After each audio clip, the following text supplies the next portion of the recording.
dilaksanakan dan diatur oleh pimpinan rapat. Yang ketiga, setelah selesai pelaksanaan proses konsultasi dan pendalaman, calon dewas diminta menandatangani surat pernyataan yang telah disiapkan oleh Komisi 3 DPR. Untuk mempersingkat waktu, dipersilakan Pak Saudara Mirwazi untuk menyampaikan makalah paling lama 10 menit. Terima kasih. Bismillahirrahmanirrahim. Assalamualaikum warahmatullahi wabarakatuh. Selamat pagi dan salam sejahtera kepada kita semua. Yang saya hormati pimpinan Komisi 3 DPR RI, Bapak Dr. Habibur Rahman, SHMH selaku Ketua. Yang kami hormati Bapak Ibu Wakil Ketua Komisi 3 DPR RI beserta anggota yang kami hormati dan kami banggakan. Sebelum mengawali paparan kami izin memperkenalkan diri. Kata pepatah, tak kenal maka tak sayang. Nama kami Mirwazi SH, pangkat terakhir Kombes Purnawirawan. Riwayat singkat jabatan kami, yang pertama kami pernah bertugas di Polda Aceh sebagai Pama Polres Aceh Besar. Yang kedua kami sudah dipindahkan menjadi Pama Polda Kaltim. Di situ kami sebagai Panit Sat Tipikor Krimsus Polda Kaltim. Pada saat itu kami ditugaskan untuk sekolah, sehingga setelah sekolah kami dipindahkan lagi ke Polda Jabar, Pak, sebagai Kanit Sat Tipikor Polda Jabar. Setelah dari Polda Jabar, kami dipercayakan lagi Bapak untuk memimpin Subdit Tipiter Polda Aceh, Bapak. Di sana kami sebagai Kasubdit Tipiter Polda Aceh, dan setelah itu kami dipercayakan lagi menjadi Kapolres Nagan Raya Polda Aceh, Bapak, di Aceh Barat sana, Bapak. Setelah dari Kapolres Nagan Raya, kami dipercaya menjadi Kabak Pengawasan Penyidikan di Reskrimsus Polda Aceh, Bapak. Dan jabatan kami terakhir adalah Kabid Pemberantasan dan Intelijen BNNP Aceh, Bapak. Setelah itu kami purna tugas pensiun di tahun 2023, Bapak. Izin Bapak, mungkin kami akan membaca satu pantun. Boleh Bapak? Siap Bapak. Bunga mawar harum semerbak, tumbuh di taman penuh warna. Komisi 3 DPR RI ini kerja tak pernah lelah melayani kami dengan sepenuh jiwa. Terima kasih Bapak sekalian. Izin kami melakukan pemaparan yang ditugaskan kepada kami pada saat fit and proper test ini. Yang pertama pendahuluan. Pendahuluan yaitu sistematis ketatanegaraan Indonesia menganut trias politikal Montesquieu, yaitu membagi kekuasaan menjadi eksekutif, legislatif, dan yudikatif untuk check and balance. Meski kini sering tidak efektif karena saling mempengaruhi. Di Undang-Undang Nomor 19 Tahun 2019, perubahan dari Undang-Undang Nomor 30 Tahun 2002 tentang Komisi Pemberantasan Korupsi menegaskan pegawai KPK harus memiliki integritas, sinergitas, keadilan, profesionalisme, dan kepemimpinan. Latar belakang. 1. Karakteristik pegawai Komisi Pemberantasan Korupsi. Pegawai Komisi Pemberantasan Korupsi harus independen dalam menjalankan tugas, bebas dari intervensi kekuasaan legislatif, eksekutif, dan yudikatif. 2. Pembentukan Dewan Pengawas KPK berdasarkan Undang-Undang Nomor 19 Tahun 2019, perubahan dari Undang-Undang Nomor 30 Tahun 2002 tentang Komisi Pemberantasan Korupsi. Memiliki Dewan Pengawas beranggotakan 5 orang yang bertugas menetapkan kode etik dan kode perilaku bagi pimpinan pegawai Komisi Pemberantasan Korupsi. Maksud dan tujuan, mengkaji peran Dewan Pengawas KPK dalam menjaga etik pimpinan dan pegawai KPK sesuai peraturan Dewan Pengawas Komisi Pemberantasan Korupsi nomor 2 tahun 2020 tentang kode etik dan kode perilaku Komisi Pemberantasan Korupsi. 2. Memastikan Komisi Pemberantasan Korupsi menjalankan tugas dengan prinsip integritas, transparansi, dan akuntabilitas. Penegakan prinsip check and balance. Dewan Pengawas Komisi Pemberantasan Korupsi diatur oleh Undang-Undang Nomor 19 Tahun 2019, perubahan dari Undang-Undang Nomor 30 Tahun 2002 tentang Komisi Pemberantasan Korupsi pada pasal 21 ayat 1. Untuk memperkuat check and balance, Dewan Pengawas bekerja sama dengan DPR RI sebagai pengawasan eksternal dalam mengawasi kinerja, menjaga independensi Komisi Pemberantasan Korupsi, serta menegakkan kode etik dan kode perilaku sesuai Peraturan Nomor 2 Tahun 2020. Peraturan Dewan Pengawas KPK Nomor 2 Tahun 2020 adalah setiap dewas, pimpinan, dan pegawai KPK harus memiliki 5 nilai dasar. Yang pertama, integritas. 2, sinergitas. 3, keadilan. 4, profesionalisme. Dan 5, kepemimpinan.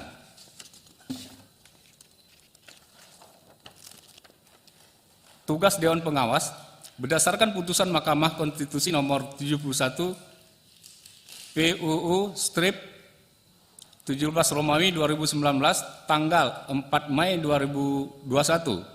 Tugas Dewan Pengawas Komisi Pemberantasan Korupsi menjadi sebagai berikut. 1. Mengawasi pelaksanaan tugas dan wewenang Komisi Pemberantasan Korupsi. 2. Menyusun, menetapkan kode etik. 3. Menerima dan menindaklanjuti laporan masyarakat.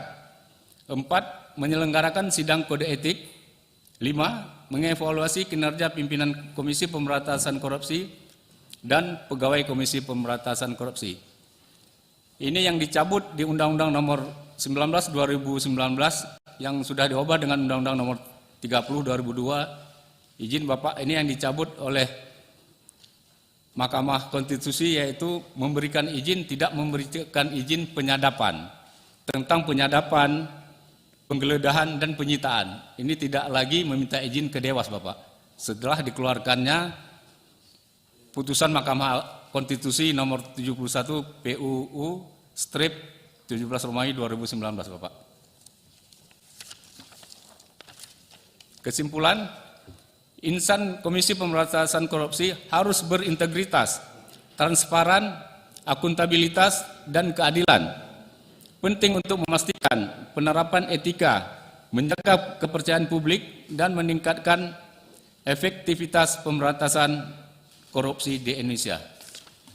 Sekian dan terima kasih, Bapak. Ya, Pak Mirwazi, terima kasih.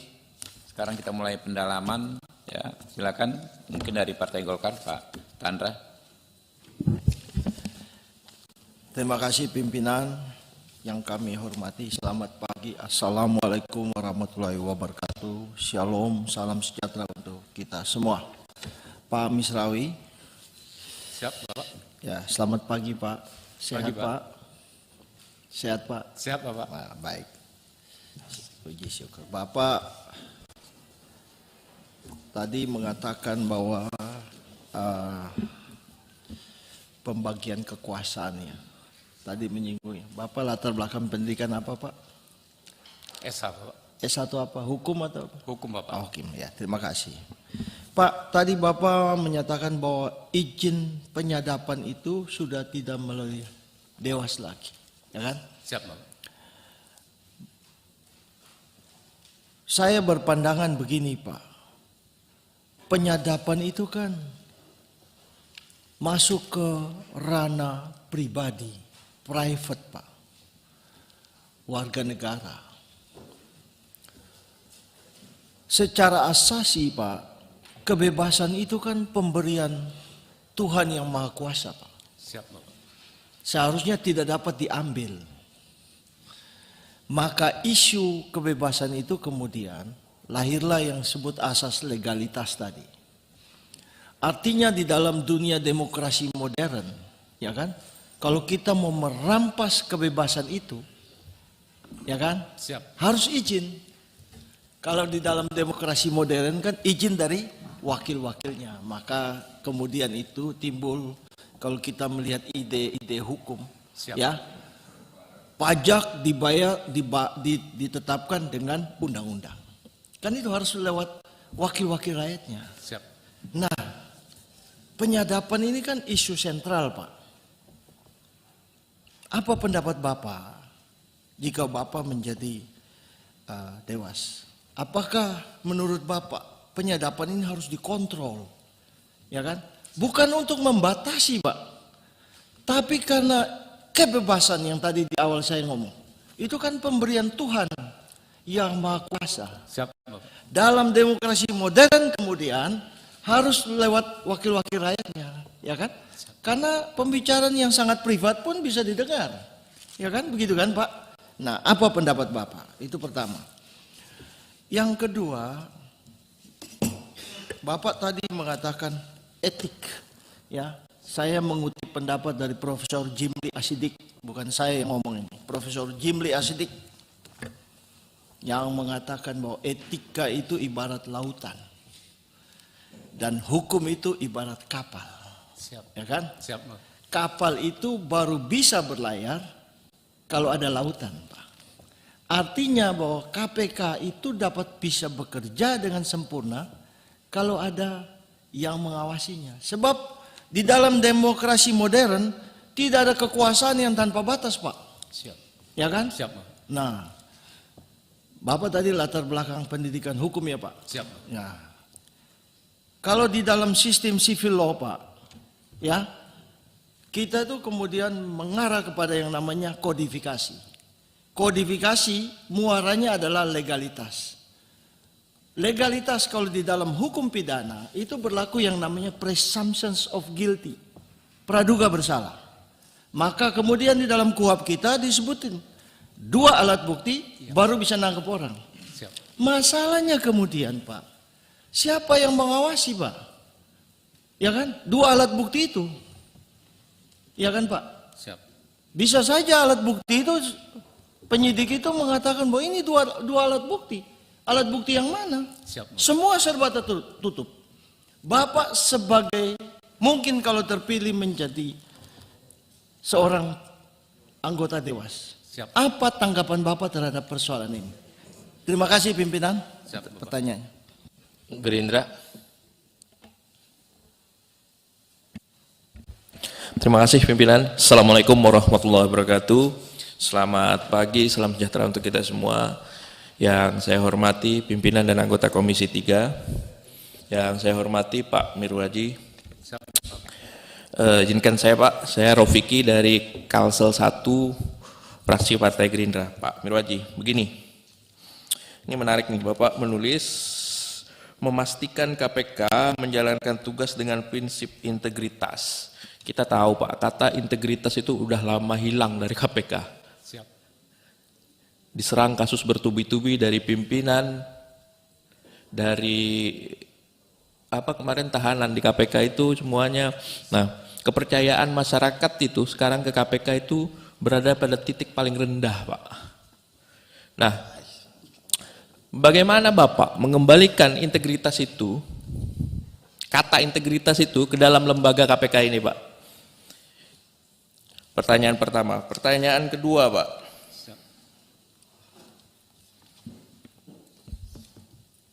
Dalam peraturan Dewas KPK, pimpinan KPK harus memiliki 5 nilai dasar. Salah satunya tadi kepemimpinan. Nah, nilai kepemimpinan seperti apa yang Bapak akan terapkan? Yang ketiga, ini terakhir Pak. Apa motivasi Bapak sehingga ingin menjadi Dewan Pengawas di KPK? Terima kasih. Assalamualaikum warahmatullahi wabarakatuh. DP. Waalaikumsalam. Terima kasih Pak Ketua. Assalamualaikum warahmatullahi wabarakatuh. Waalaikumsalam warahmatullahi wabarakatuh. Yang terhormat pimpinan Komisi 3, anggota Komisi 3 dan calon Pak Mirwasi. Siap Bapak. Dulu pernah di Kaltim ya. Siap Bapak, di Kaltim Pak. Polda Kaltim Bapak. Siap. Ya. Tapi lebih lama di Aceh Pak. Siap. Nah, kita tahu di KPK itu antara Dewan Pengawas dengan Ketua KPK dan komisioner-komisioner termasuk penyidiknya sering terjadi miskomunikasi. Kadang-kadang mungkin ketua dan komisionernya itu merasa terlalu jauh Dewan Pengawas melakukan langkah-langkah pengawasan. Oleh karena itu, langkah-langkah apa yang diambil oleh Pak Mirwasi nanti untuk mensinergikan antara Dewan Pengawas dengan komisioner atau pegawai-pegawai yang ada di KPK nanti. Supaya tidak ada miss itu, semuanya berjalan. Karena Dewan Pengawas itu kan dibuat untuk bersinergi dengan Ketua KPK.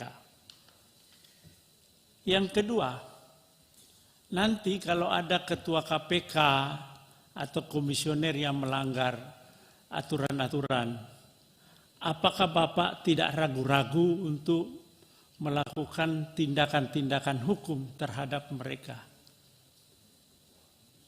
Saya kira itu Pak, terima kasih. Assalamualaikum warahmatullahi wabarakatuh. Waalaikumsalam. Pak Nasir Jamil. Pak Pemadang.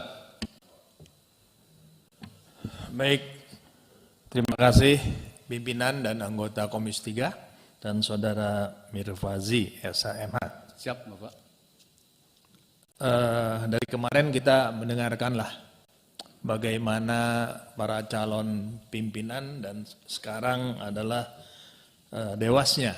Siap. Semua sangat menarik gitu ya, komitmen, pernyataan dan sebagainya. Saya ingin menggali saja ya, saya hanya akan mengambil dari judul saudara ya. Siap. Strategi meningkatkan integrasi KPK melalui keterbukaan dan akuntabilitas pegawai.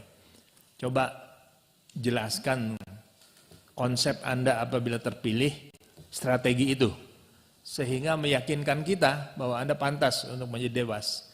Karena untuk dimaklumi bahwa kehadiran Anda di sini adalah harus meyakinkan kita bahwa Anda itu pantas untuk menjadi dewas. Jadi saya minta strategi meningkatkan integrasi di KPK melalui keterbukaan dan akuntabilitas pegawai itu, berikan contoh-contohnya.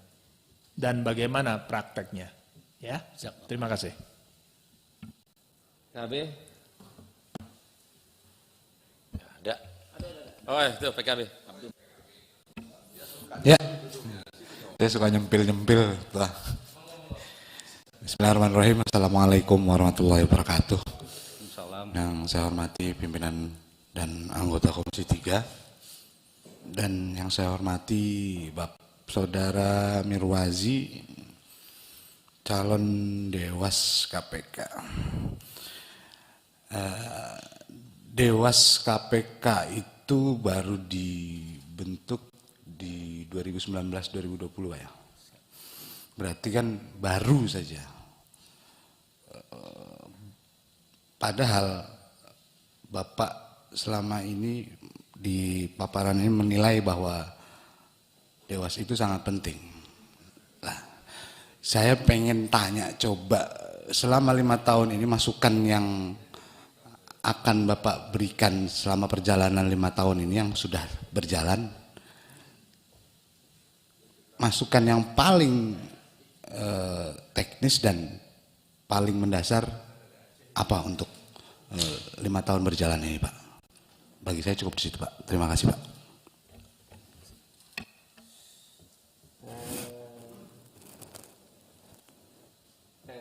Nasdem mau ngomong nggak?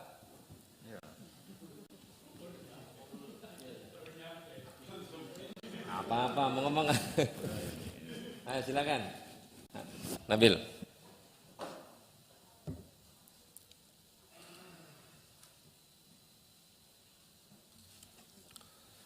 Terima kasih pimpinan, selamat pagi semuanya. Selamat pagi Pak Mirwazi. Pagi Pak. Salam kenal Pak.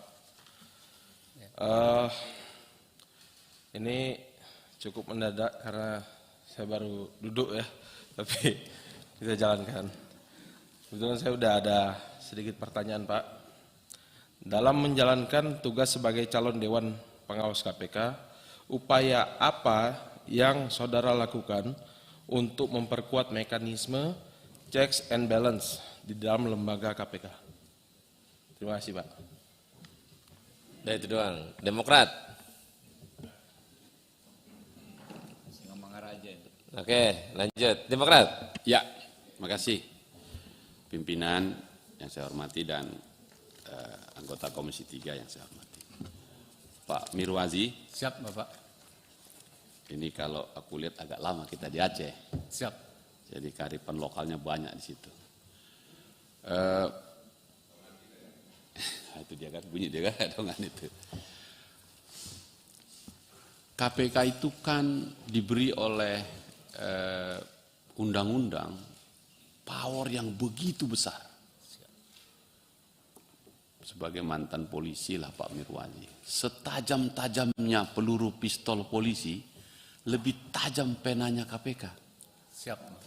Ya kan? Tak gitu. Jadi powernya full sekali. Banyak rambu-rambunya. Tapi namanya orangnya kan manusia. Cenderung bisa salah.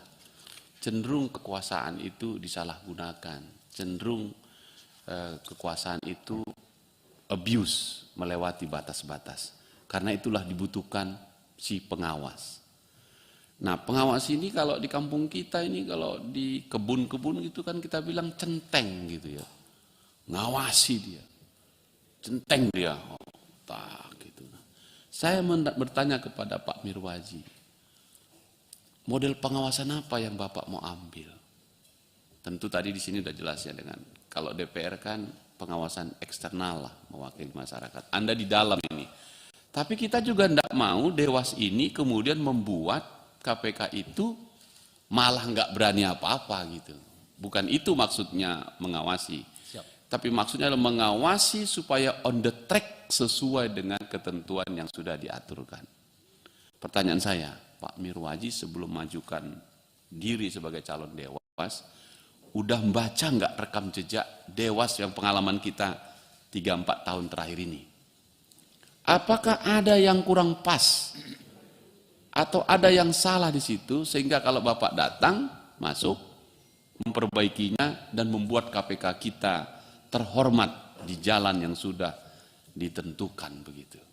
Pertanyaan saya, ini menurut Bapak, Dewas yang sekarang sudah on the track atau belum? Kalau belum, mananya yang akan mau Anda buat supaya tujuan kita sama-sama untuk memastikan KPK menggunakan powernya tanpa abuse, tanpa yang lain-lain gitu ya. Siap Bapak. Untuk check and balance-nya itu. Jadi dikontrol gitu. Tapi sekali lagi kontrol yang tidak membuat berhenti. Daripada aku diawasi terus, tidur aja lah aku. Dan enggak itu juga. Siap. Maksudnya di situ. Nah, di mana Anda memainkan peran itu dan bagaimana caranya jika Anda terpilih menjadi 1 dari 5 Dewan Pengawas KPK. Itu saja pimpinan. Terima kasih. Terima kasih. Pagi ini kita agak lemes ngeliat Pak Hinca. Kok suaranya begini. Biasanya wah begini. Kok ini enggak gitu loh. Agak sedikit berbeda. Itu ngopi dulu kalau gitu. Oke, biar semuanya dapat. Balik lagi ke PAN belum dapat ya? PAN belum ada. Oke, Pak Bamsud. Ya, makasih Ketua. Assalamualaikum warahmatullahi wabarakatuh, Pak Mirzazi, Pak Mirwazi, ya, calon anggota atau pimpinan Dewas. Sebelum saya mengajukan pertanyaan, tentu kita masih ingat peristiwa 7 tahun yang lalu, 2017, ketika kami di sini menggelar hak istimewa kami hak tertinggi yang dimiliki oleh DPR, yaitu Pansus, Panitia Khusus KPK. Karena dengan latar belakang berbagai peristiwa yang menurut saya dan menurut laporan yang kami terima di Pansus banyak penyimpangan, penyalahgunaan, dan seterusnya. Tentu kita masih ingat banyak juga penyidik-penyidik yang kita panggil di sini, mantan-mantan penyidik KPK, yang mengungkapkan berbagai peristiwa di dalam sana, mulai dari lidik, sidik, hingga ke penuntutan. Bahkan dalam hal memperlakukan barang bukti juga terjadi banyak penyimpangan ketika itu. Ada Nasir Jamil tentu masih ingat, dan beberapa kawan yang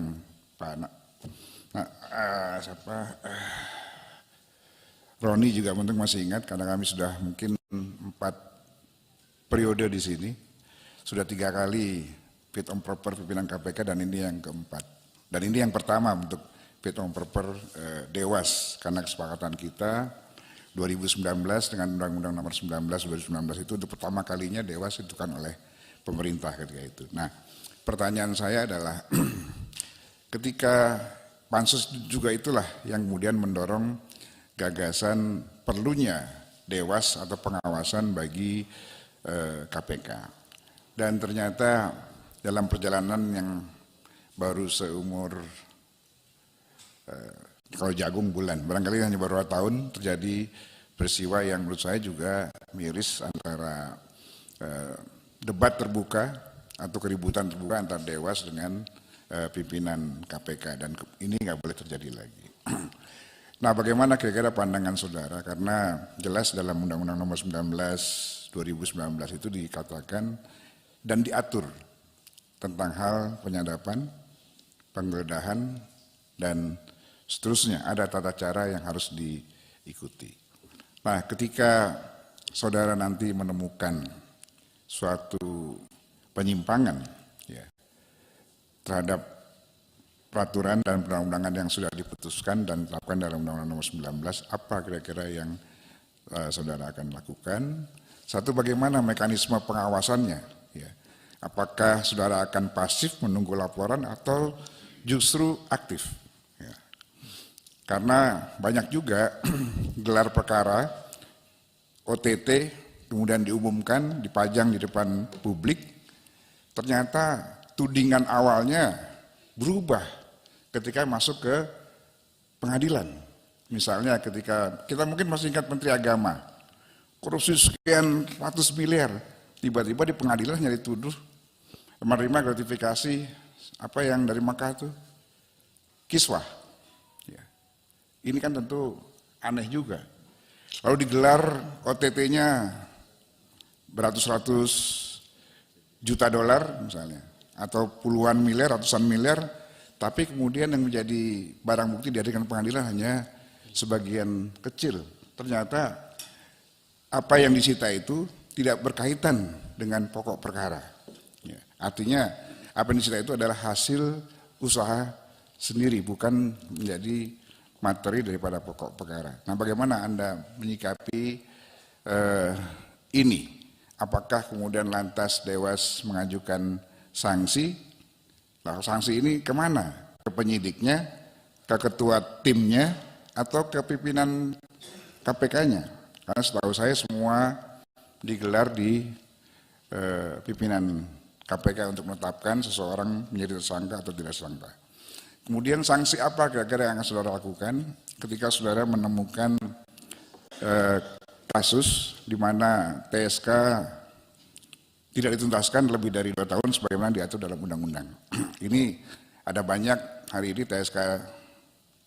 status TSK yang sandangan pada seorang tapi sudah lebih dari 2 tahun tidak dituntaskan. Kira-kira apa yang akan saudara lakukan untuk menyelesaikan tunggakan-tunggakan orang-orang yang di status TSK tapi tidak juga masuk ke pengadilan.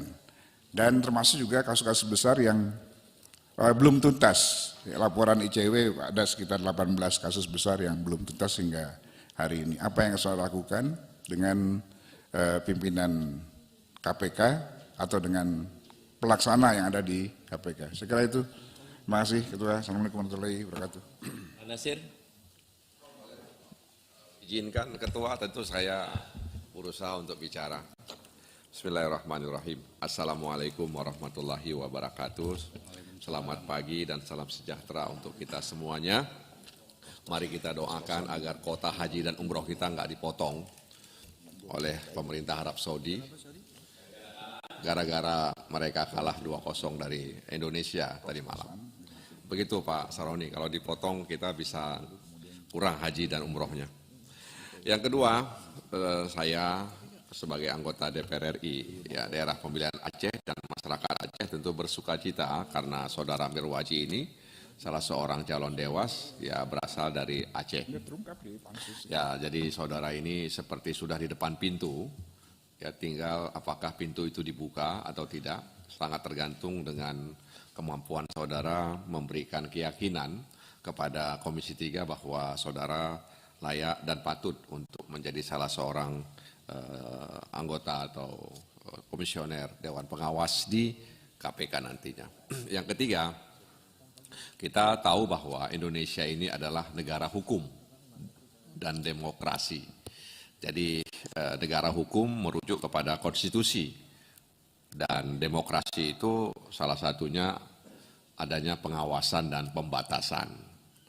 Nah, oleh karena itu seperti yang dikatakan oleh Pak Bambang Susatyo, bahwa Dewas itu dihadirkan dalam rangka untuk memastikan KPK itu on the track, tidak menjadi alat untuk memukul orang lain. Nah, karena itu Dewas sebenarnya sangat penting, sangat strategis di tubuh KPK, dan memang dalam kenyataannya mungkin ya karena untuk pertama kali Dewas itu ditentukan oleh pemerintah, ya, sehingga kemudian ada gap antara komisioner dan Dewas. Ibaratnya seperti Tom and Jerry, ya, dalam film kartun yang sering dilihat oleh anak-anak itu.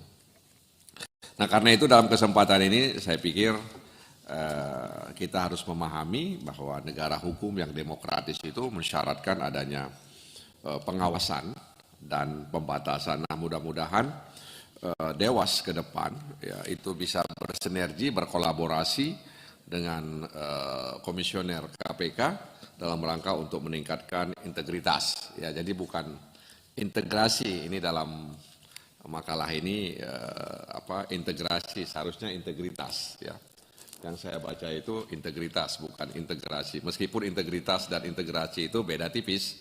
Ya.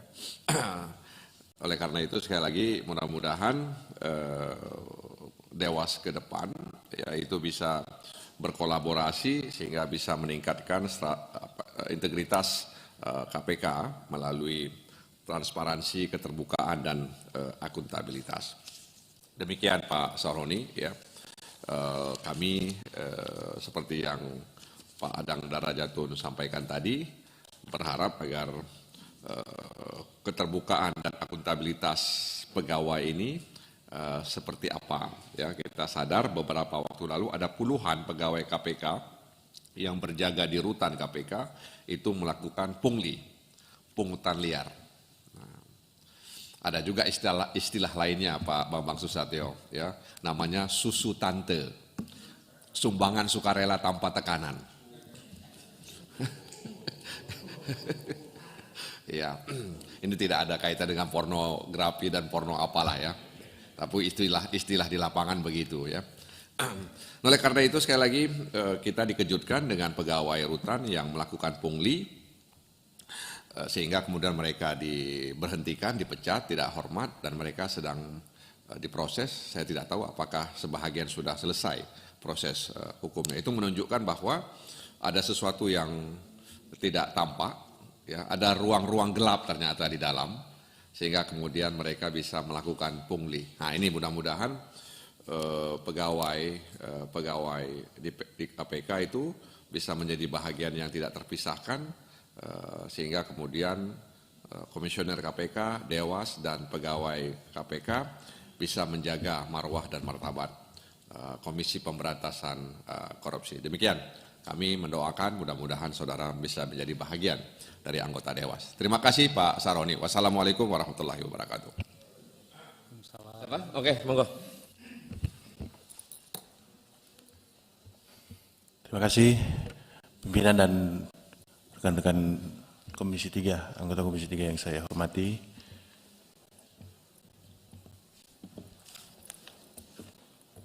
Bapak calon Dewas yang saya hormati. Begini Pak, beberapa waktu yang lalu sempat ramai salah satu pimpinan KPK mempermasalahkan soal Dewas yang meminta audit keuangan penyidik KPK. Pimpinan KPK tersebut beranggapan bahwa Dewas itu sebagai pengawas, bukan sebagai penyidik. Pertanyaan saya, bagaimana Bapak melihat masalah ini? Apakah Dewas harus masuk ke ranah itu atau Dewas hanya sebagai bersifat pasif gitu Pak? Karena kita di sini berharap kehadiran Dewas di sini kan untuk supaya mengawasi di internal KPK itu sendiri. Nah, bagaimana Bapak melihat peristiwa ini? Itu saja pimpinan, terima kasih.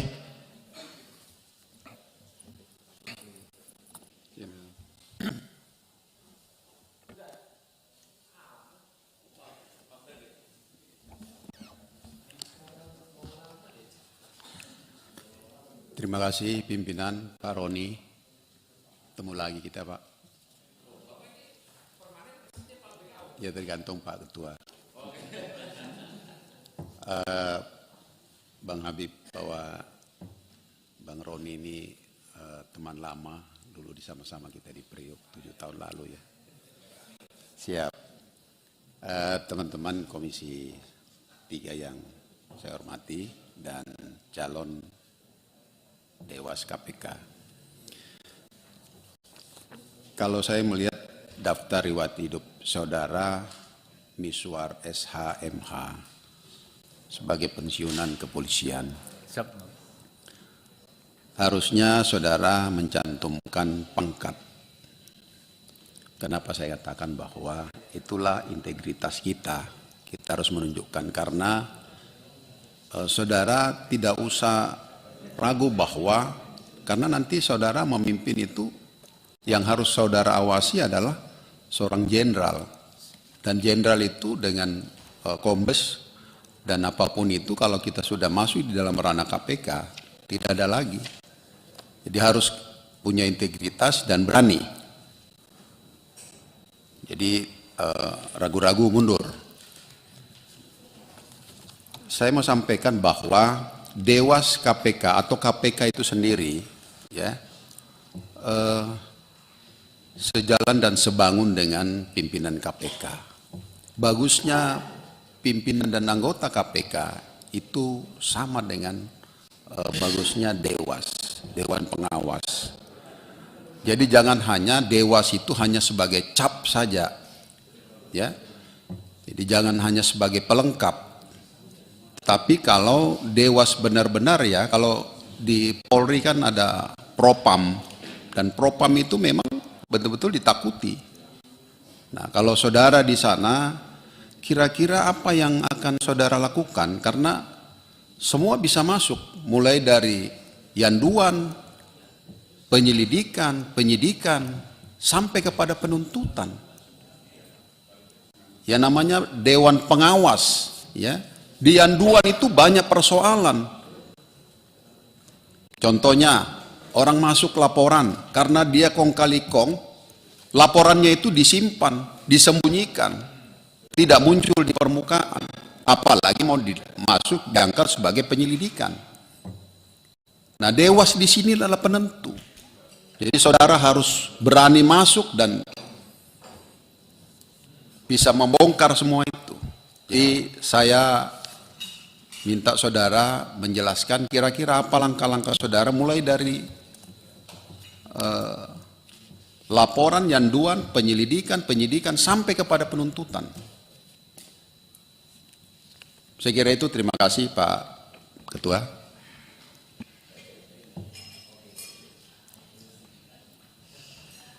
Cepat semua ini loh. Nggak ada yang lain, nggak ada lagi. Kalau nggak ada udah kita suruh jawab. Ya. Pak Beni mau nggak? Oke, ya udah. Terakhir saya. Oke, lu dulu. Oke. Ya, saya senang sekali Pak Cadewas hari ini mendapat giliran yang pertama, ya. Karena kemarin kita sudah 10 capim kita fit and proper. Memang kami di sini dalam posisi hanya akan merekomendasikan, Pak.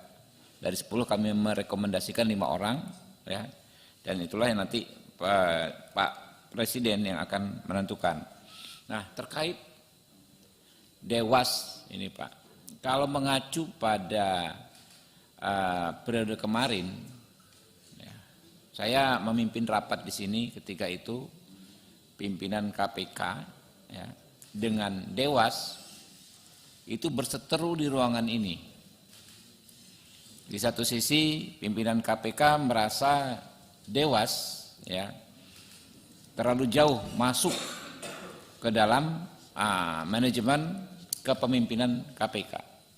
Bahkan katanya dianggap ada yang tingkatan anggota KPK di bawahnya, ya, pegawai KPK loyalnya itu ke Dewas, bukan ke pimpinan.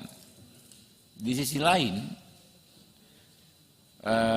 Dewas mengeluhkan tidak adanya kewenangan Dewas yang diatur di dalam undang-undang KPK terbaru. Kalau hak dan segala macam mungkin ada, tapi kewenangan yang merupakan sesuatu yang lebih strategis tidak diatur. Itu dikeluhkan oleh Dewas yang kemarin. Jadi ini dua keluhan antagonis, ekstrim to ekstrim, ya. Nah, kira-kira menurut Pak Mirwazi, ya, dari segi undang-undangnya seperti apa yang harus diperbaiki dari segi regulasinya. Kemudian dari segi prakteknya kemarin apa yang perlu dievaluasi, ya, dari keberadaan Dewas ini. Karena memang di mana-mana yang namanya lembaga pengawas itu adalah menjadi tumpuan masyarakat agar, ya, pihak yang diawasi tidak melakukan abuse of power. KPK disebut orang sebagai super body, ya, institusi yang punya kewenangan sangat besar. Dia kalau sudah tetapkan orang sebagai tersangka, selesai sudah. Jangankan tetapkan orang sebagai tersangka, baru manggil saja, kayak kemarin ada, baru dipanggil sebagai saksi, ada charge, saksi yang meringankan, sudah riuh di mana-mana. Karena itu perlulah institusi pengawasan yang kuat.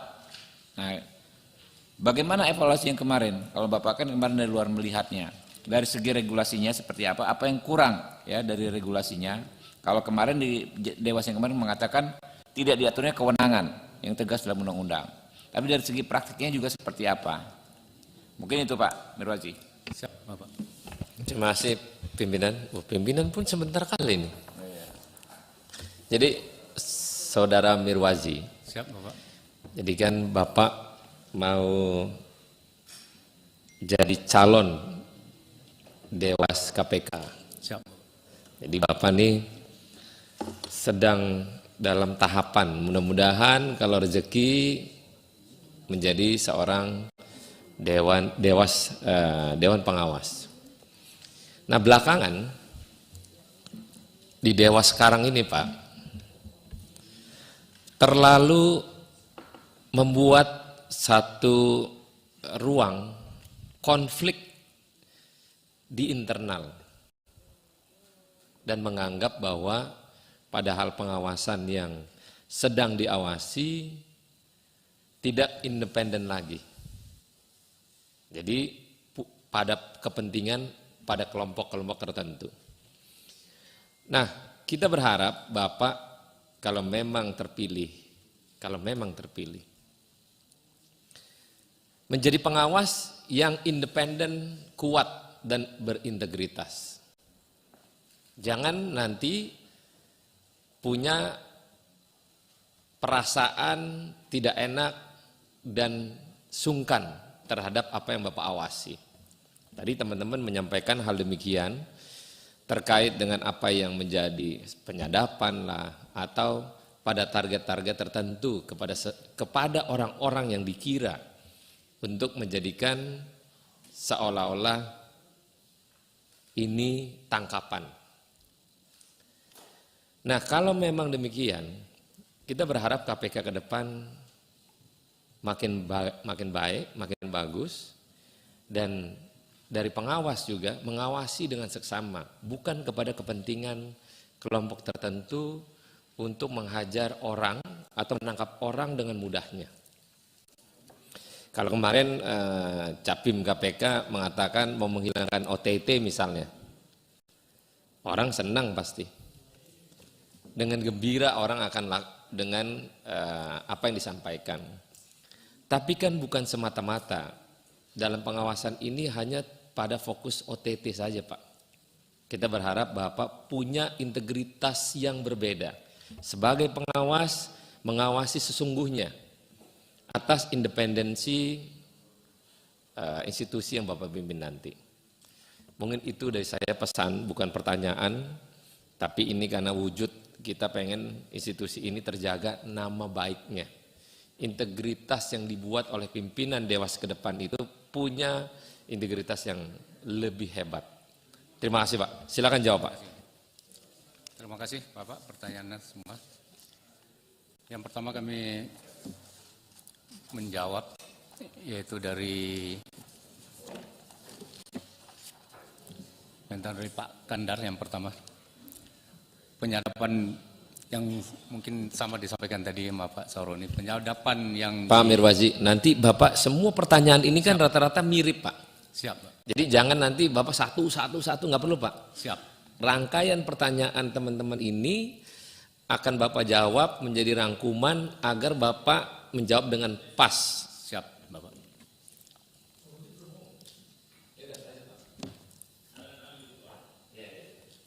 Terima kasih, Bapak. Untuk Dewas ini, masyarakat sangat bangga dengan perubahan Undang-Undang KPK itu, Bapak. Kenapa saya bilang sangat bangga? Karena di dalam Undang-Undang nomor 19 2019 tersebut, perubahan dari Undang-Undang nomor 30 2002 yang mengamanatkan di situ perubahan menjadi adanya Dewas.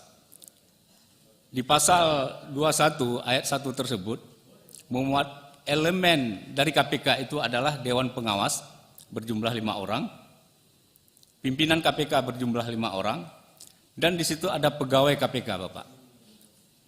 Di situ yang sangat diperlukan dalam undang-undang tersebut yaitu adanya tugas-tugas Dewas yang dimuat dalam peraturan Dewas, yaitu peraturan nomor 2/2020, yaitu yang pertama mengawasi pelaksanaan tugas dan wewenang KPK.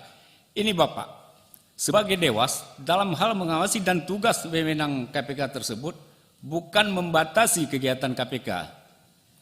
Dia hanya mengawasi apabila terjadi pelanggaran, kesalahan-kesalahan yang dilakukan oleh pimpinan KPK atau pegawai KPK akan dilaksanakan sidang kode etik. Itu dimuat dari mana, Bapak? Dari aturan-aturan yang ada dalam penyelidikan, adanya laporan dari masyarakat, adanya pengawasan eksternal seperti DPR, memberikan informasi kepada Dewan Pengawas. Di situ Dewan Pengawas melakukan penyelidikan dan penyidikan, ada enggak pelanggaran-pelanggaran yang dilakukan oleh pimpinan KPK dan pegawai KPK, Bapak.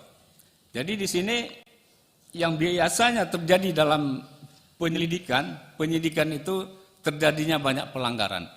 Karena kewenangan yang sangat besar dimiliki oleh pimpinan KPK dan pegawai KPK inilah yang diperlukan pengawasan yang melekat.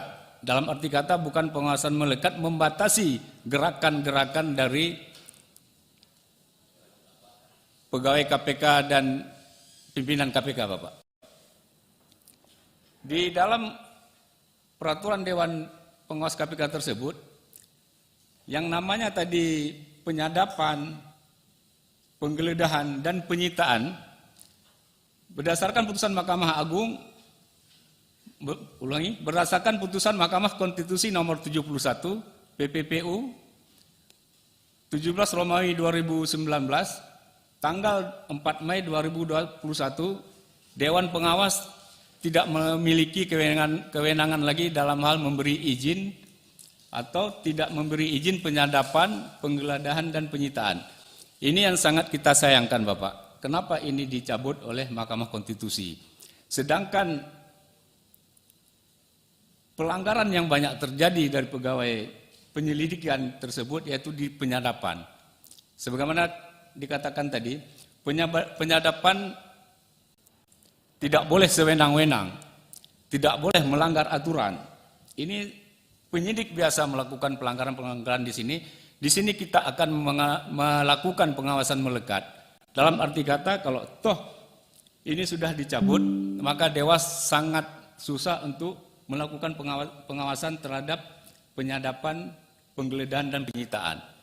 Apalagi di dalam penggeledahan, Bapak.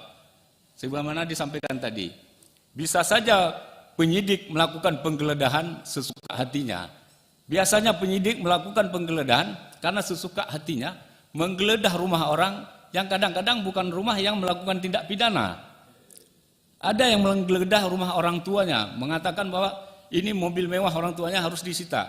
Sedangkan dari penyelidikan tidak terarah ke orang tuanya. Tidak ada kaitan dana yang masuk ke orang tuanya. Tapi di situ dilakukan penggeledahan. Karena apa? Indikasinya nanti penyidik tersebut bisa mendapat keuntungan-keuntungan dari penggeledahan tersebut. Dari penyitaan-penyitaan yang tidak ada kaitannya dengan tindak pidana. Yang berikutnya di penyitaan. Penyitaan yang tadi saya sampaikan barang-barang orang.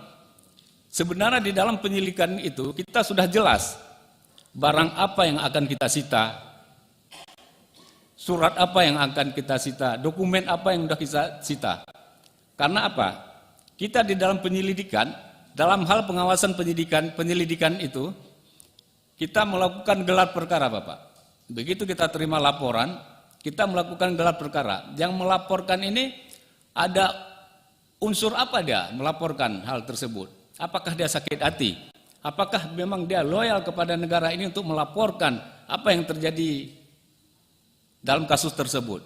Ini banyak yang disalahgunakan dalam penggeledahan dan penyitaan ini. Banyak kali penyelewengan. Sebagaimana kontrol dari Dewan Pengawas, kami pernah menangani kasus tindak pidana pencucian uang, Bapak.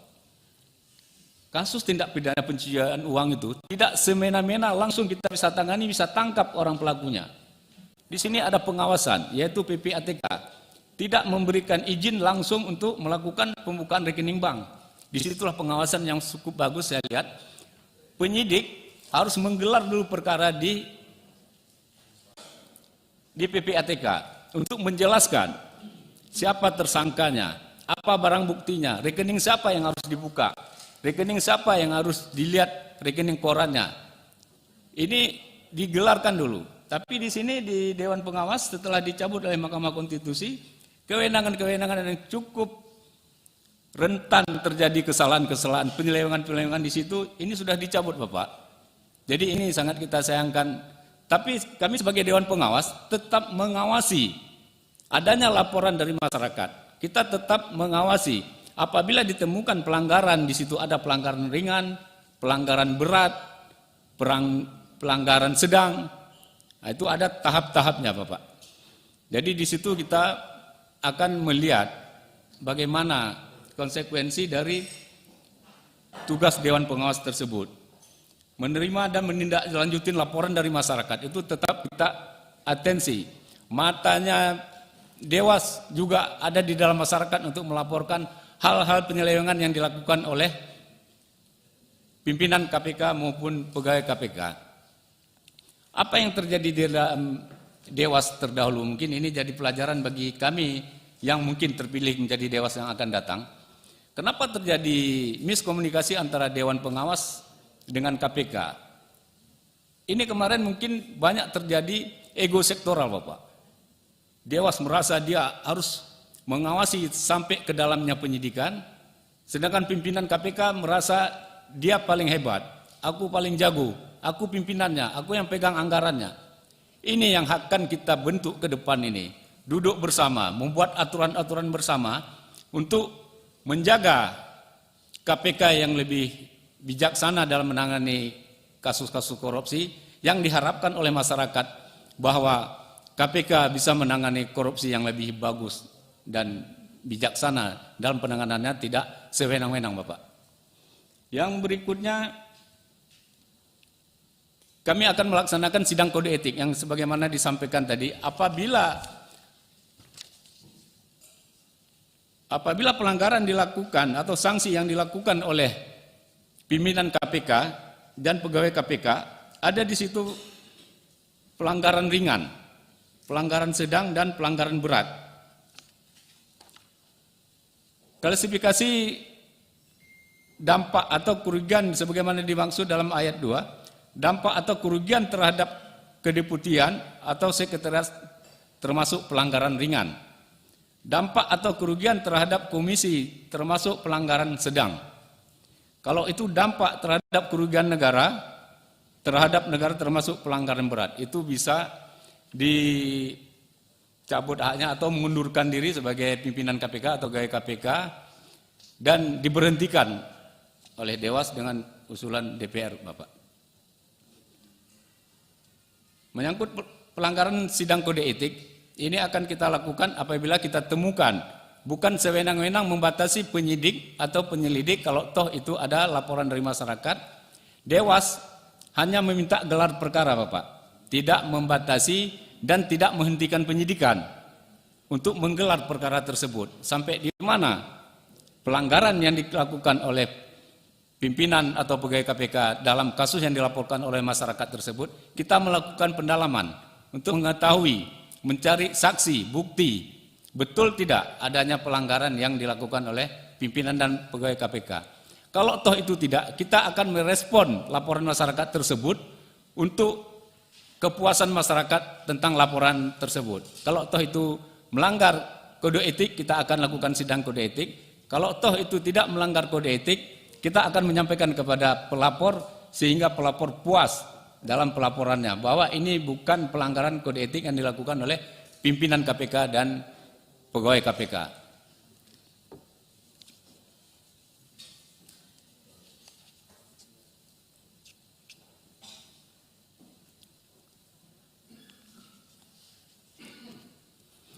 Yang mana konsep strategis kami dalam mengawasi pimpinan KPK dan pegawai KPK, yaitu kami akan membuat satu aturan kesepakatan bersama dengan pimpinan KPK untuk mencari jalan keluar sehingga pelanggaran-pelanggaran yang dilakukan oleh pimpinan KPK, contohnya terdahulu pimpinan KPK melakukan pelanggaran dan pegawai KPK penjaga tahanan bisa melakukan mendapatkan keuntungan bagi dia. Ini sangat rentan mengingat penempatan pegawai KPK itu terlalu lama, Bapak. Terlalu lama di suatu tempat sehingga mereka melakukan kolusi nepotisme di dalamnya untuk membuat satu geng yang bisa memeras tahanan-tahanan tersebut untuk mendapatkan keuntungan bagi mereka. Jadi apabila kami terpilih nanti sebagai Dewan Pengawas KPK, kami akan mengatur regulasi tentang penempatan personel KPK sehingga personel KPK itu tidak jenuh di suatu tempat sehingga melakukan pelanggaran hukum yang tidak diperlukan, Bapak. Siap, Bapak. Terima kasih teman-teman sekalian, terima kasih Saudara Mirwazi atas penyampaiannya. Mudah-mudahan menjadi pertimbangan buat kita semua di sini. Sekali lagi terima kasih. Mudah-mudahan selamat dan kembali sampai rumah. Wabillahi taufiq wal hidayah. Wassalamualaikum warahmatullahi wabarakatuh. Waalaikumsalam warahmatullahi wabarakatuh. lanjut berikutnya. Izin Bapak, kami bacakan pantun satu lagi, boleh Bapak? Boleh. Siap Bapak. Ke laut membawa perahu kecil, berlayar tenang menantang ombak. Komisi 3 DPR RI penuh dedikasi, membangun bangsa tanpa lelah. Sekian dan terima kasih. Assalamualaikum warahmatullahi wabarakatuh.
Nih.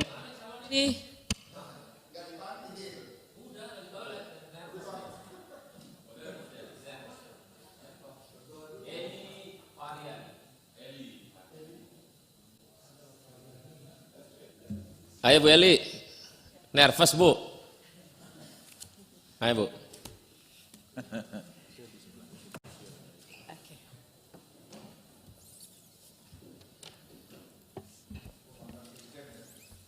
Iya Pak. Sudah siap Bu? Insyaallah, Ibu Pak. tolong matiin dulu itunya mic-nya Bu, matiin Bu, tolong Bu. Terima kasih, Assalamualaikum warahmatullahi wabarakatuh. Yang saya hormati teman-teman anggota Komisi 3, yang kami hormati calon dewas KPK atas nama Saudari Eli Faryani.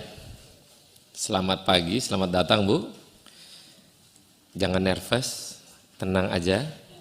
Saya tidak pakai prolog lagi, Ibu punya waktu paparan 10 menit paling lama. Untuk mempersingkat waktu, dipersilakan Bu.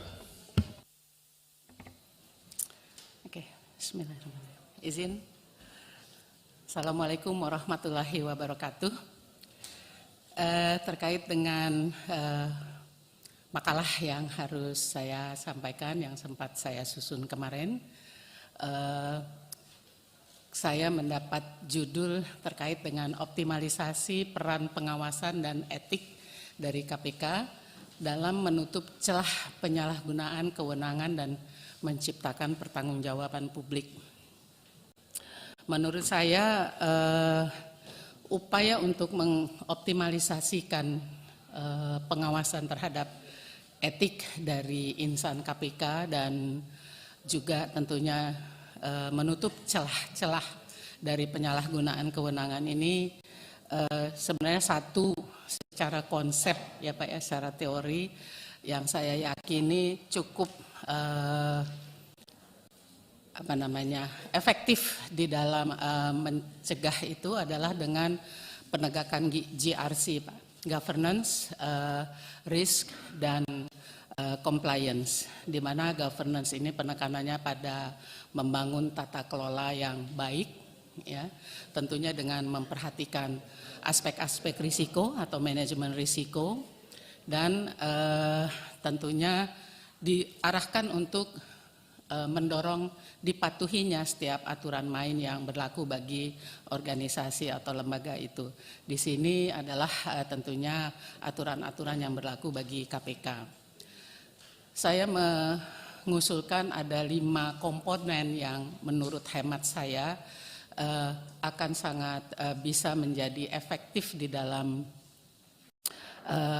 menutup celah-celah penyalahgunaan, termasuk juga meningkatkan efektivitas daripada kode etik. Itu ada 5 area yang saya soroti di sini, yaitu penerapan GRC sendiri, governance, risk, dan compliance, dan kemudian juga tentunya penerapan daripada kode etik secara efektif, dan saya yakin di KPK itu pastinya sudah dibangun Pak, sudah ada.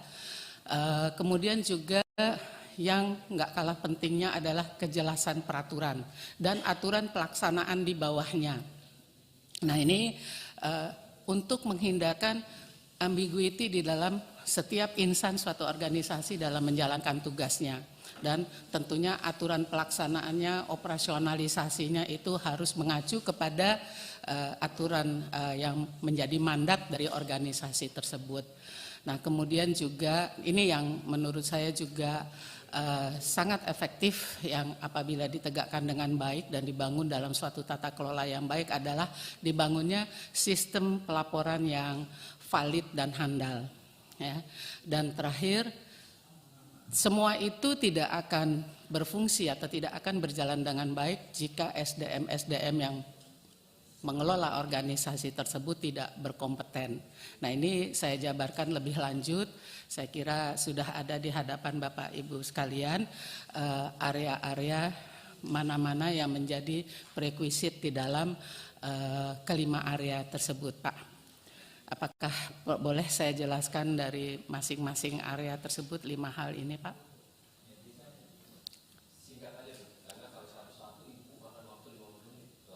Ya. Oke, nah untuk penerapan GRC sendiri mungkin yang menjadi 4 hal yang dicakup di dalam GRC ini. Kenapa saya menganggap GRC atau memandang GRC ini salah satu tools yang cukup efektif untuk mencegah terjadinya penyalahgunaan wewenang ini. Di sana ada etika yang diatur, ya, etika dan akuntabilitas, ya, pertanggungjawaban, kemudian berbagi informasi secara transparan. Ini untuk membangun baik kepercayaan di dalam organisasi itu sendiri, termasuk kepercayaan publik terhadap organisasi. Dan